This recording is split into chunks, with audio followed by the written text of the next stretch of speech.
बंदा ताजर था, मालदार था, साहिब जदाद था।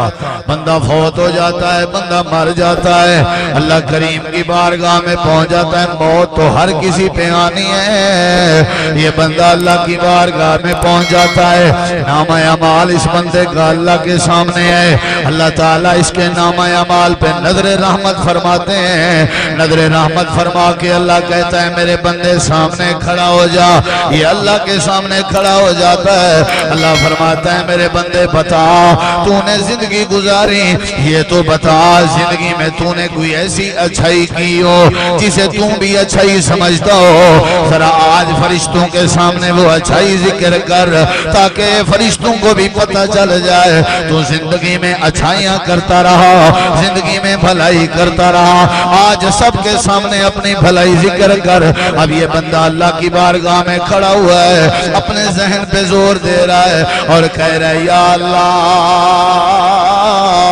जिंदगी में मैं एक काम करता था, एक अच्छाई करता था, वो अच्छाई तेरे सामने जिक्र करने का इरादा है। अल्लाह फरमाएगा बता तेरी कौन सी अच्छाई है। अब ये बंदा अपनी अच्छाई जिक्र कर रहा है, या अल्लाह मैं बहुत बड़ा ताजर था। अच्छाई देखें, इसने ये नहीं कहा मैं बहुत बड़ा नमाजी था, परहेजगार था। नहीं, ठीक है, परहेजगार होना नेकी है, अच्छाई है, लेकिन इसका अपनी जात को फायदा है, दूसरे को नहीं है। इधर देखें, अल्लाह मैं ताजर था, ताजर बैठे होंगे आप, इधर देखें। अल्लाह मैं कारोबारी था,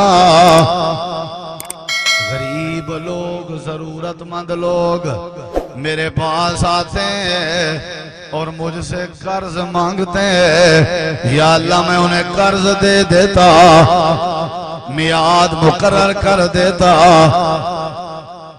जब मियाद मुकर्रर आ जाती तो मैं उनके दरवाजे पे जाता और जा करके कर्ज की वापसी का सवाल करता, तो आगे से वो कहते हम कर्ज वापस करने की जुर्रत नहीं रखते, हमें दोबारा मोहलत चाहिए। या अल्लाह मैं दोबारा मोहलत दे देता। ये नहीं कहता था चलो 20,000 तूने देने, चलो 30 दे देना। आप देते हो ना इस तरह की मोहलत, 30 देने हैं ना, कोई बात नहीं, अगले छिमाही दे देना, लेकिन 40 दे देना। क्यों भाई? हराम खाने की आदत बनी, ये तो भलाई नहीं है ना। अब इसको देखें, ये अपनी भलाई बता रहा है। नबी अलैहिस्सलाम फरमाते हैं, ये बंदा फरमाते हैं, ये बंदा जिक्र कर रहा है अपनी भलाई। मैं दूसरी बार जाता, गौर से सुनो, मैं जा करके कर्ज का सवाल करता तो वो कहता नहीं है जुर्रत कर्जा देने की। मैं फिर तीसरी मोहलत देता, तीसरी मोहलत पे जब जाता, अब ये अल्लाह के सामने भलाई बता रहा है। क्या ऐसी भलाई आपकी और मेरी जिंदगी में है या नहीं? हमने किसी यतीम के चलते आंसू को रोका है कभी? हम कभी किसी बेवा का सहारा बने? हमने कभी किसी मिस्कीन और गरीब की खिदमत और मुआवनत की है? नहीं। हमें पता है कि हमारा रिश्तेदार मकरूज है, हमें पता है कि हमारा रिश्तेदार बीमार है, हमें पता है कि हमारा हमसाया यतीम है, हमने कभी गौर ही नहीं किया। ऐसे माल का क्या फायदा, ऐसे ओहदे का क्या फायदा, ऐसी गाड़ी का क्या फायदा, ऐसे खाने पीने का क्या फायदा जो किसी दूसरे के काम ना आ सके।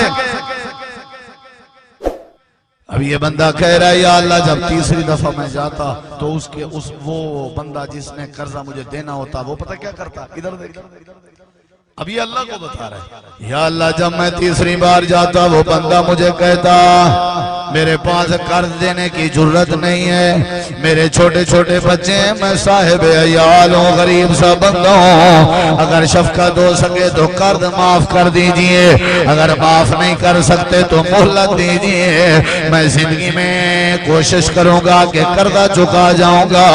या अल्लाह जब रो पड़ता था मेरे सामने कर्जे वाला, जब अपनी आहो फगा करता था, जब अपनी बेबसी का इजहार करता था, या अल्लाह मुझे उसका रोना देखना अच्छा नहीं लगता। या अल्लाह तू अच्छे तरीके से गवाह है, मैं उसके दरवाजे पे खड़ा हो के उसे माफ कर देता था, ऐलान करता कि जा मैंने कर्जा माफ कर दिया है। या अल्लाह मैं लोगों लोगों की भलाई करता रहता, लोगों के साथ नफा करता रहता। रब्बे काबा की कसम है, जब इसने भलाई जिक्र की अल्लाह का अर्श जोश में आ जाता है। अल्लाह फरमाते हैं मेरे फरिश्ते हो ले आओ इसका नाम है अमाल। अल्लाह करीम इसके नाम है अमाल पे रहमत की कलम फेर देते हैं। अल्लाह इसके गुनाह माफ कर देता है। दूसरों को नफा देने की खातिर अल्लाह इसके गुनाह बख्श देता है। दूसरों को नफा देने की खातिर अल्लाह इसकी बदकारियां माफ कर देता है। ये बख्शा जा रहा है लोगों को फायदा देने की वजह से। अल्लाह की मगफरत इसे हासिल हो रही है लोगों के साथ भला करने की वजह से। नबी अलैहिस्सलाम फरमाते हैं ये सारी जिंदगी लोगों से भला करता रहा, अल्लाह ने इसे माफ करके जन्नत का वारिस बना।